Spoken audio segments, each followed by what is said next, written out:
were stuck in a rut. We thought we had checked off all the right boxes, right? Did everything you're supposed to do to make yourself happy. The American dream, and we had reached the peak. We had climbed the mountain, and we thought we were supposed to feel like amazing, and we did not. Felt trapped, stressed, somewhat isolated. Claustrophobic.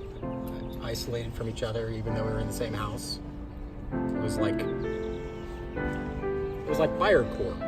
You know, it was like we were just running a corporation. We weren't having a life together anymore. It was, and probably because of our nature, we don't research stuff very much. We just sort of jump into things. So we decided, well, we just have to blow this life up, I guess, and start new, do a hard reset. That's how we did it. And that's what we did. But that's just how we roll. That's our MO. That's just kind of our. Yeah. This is Jen, and this is Bill. And they're a family of 5 with 3 absolutely beautiful girls, ages 11 and 5. Yes, 2 of them are twins, or maybe not 5, maybe it's 8. I don't know. Jen, correct me if I'm wrong. One thing that I love about living on the road is the different people that we meet. We were fortunate enough to meet the Byer family. You can't miss them because they live in a converted school bus that they found on Craigslist. They're just one of the most beautiful families I've ever met on the road. I mean, they're loving, giving, just happy people who know what they want and go after it. So I really wanted to share their story with you.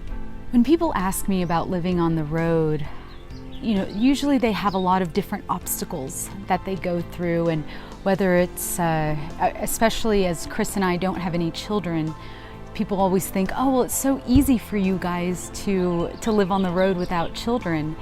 And what I wanted to show you is that there are so many people doing it with and without children. And that's the beauty of this life, is that once you make the decision to go after the things that you want and to find the freedom and figure out the things that are making you unhappy and doing something about them, then no matter what your situation, you can do this. No, it was, I remember the day exactly. Bill was about to turn 40.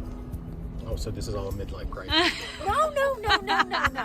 Well, exclude the 40 then. Forget it. He was about to have a birthday. A significant middle-aged birthday. No, but it's not. No. But you were not happy, and I was not happy. And I looked at you. We were at the kitchen table in our big house in Dallas, Texas. Oh, stupid and brown brick house that looked like all the others. And we were like, oh my gosh, we looked at each other and we confessed, we're not happy. I'm not happy. He said he's not happy. We're not happy.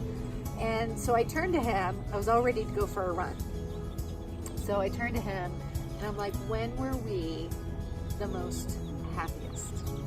And we both, without even thinking, without like a drop of a beat, we both said when we were traveling and when we were being of service when we were traveling. Yeah. And when so everything we had to worry about was in the backpack. Exactly. So I said, we can make that happen again. I'm like, come up with a plan. I'm going for a run.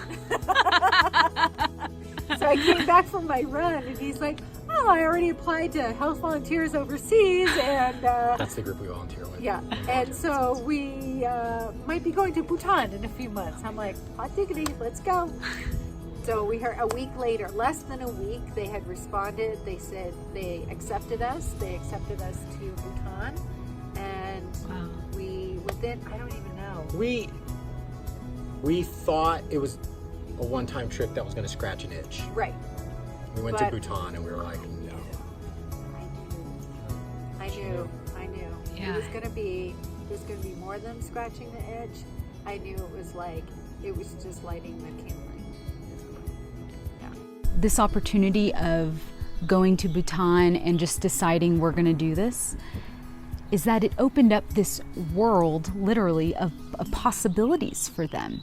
And so just taking this one risk just really opened up this relief of freedom for them, that they were able to create a life that they're in love with. So now they travel full-time in their converted school bus, and they both work. Bill is an anesthesiologist, and Jen is a yoga instructor, yoga teacher trainer, and she also develops and sells mindfulness and meditation for children lessons. And so her link is down below if you wanted to check it out. But they're both working and homeschooling and taking care of this beautiful family. It's not an easy life. When I met them, they're constantly doing stuff and busy, if you can imagine, with 3 children. It really is a very huge sense of peace about them that I usually don't see in a lot of families. And then on top of all that, they split their time traveling to other countries and volunteering, because both Jen and Bill have different skill sets that they offer, and the children, because the children volunteer as well, but they split their time and volunteer in these different countries. One thing that I always like to ask as a result of living this life of freedom is, what does freedom mean to you? Time. What is freedom for me is time. Last year I worked 7 months only. And for 5 months I was able to have breakfast with my kids every day. That is not, with my profession, that's unheard of, having breakfast with your children. Yeah. That's freedom to me, being able to have breakfast with my kids. And I guess for me, freedom is, I feel freedom with having less stuff. Yeah. Your stuff The starts stuff, to own you. I felt very owned by all our stuff. And when I got rid of the stuff, it was like Such a relief. Yeah. There's a little grief Oh, sure. Yeah. as it was happening. Oh, sure. As it was happening, but once it was over, once the Band-Aid was torn off, then We drove away. it we was drove. so good. Yeah, It's still so good. I'll miss it. If you'd love to follow this wonderful family, I have a ton of links below and you can follow their journeys. And if you liked this video, give me a like and let me know what you liked in the comments. I would like to produce a couple more of these videos, and if you liked the interview style, let me know, and I'll create a couple more. If not, I'll see you next week, and have a great one.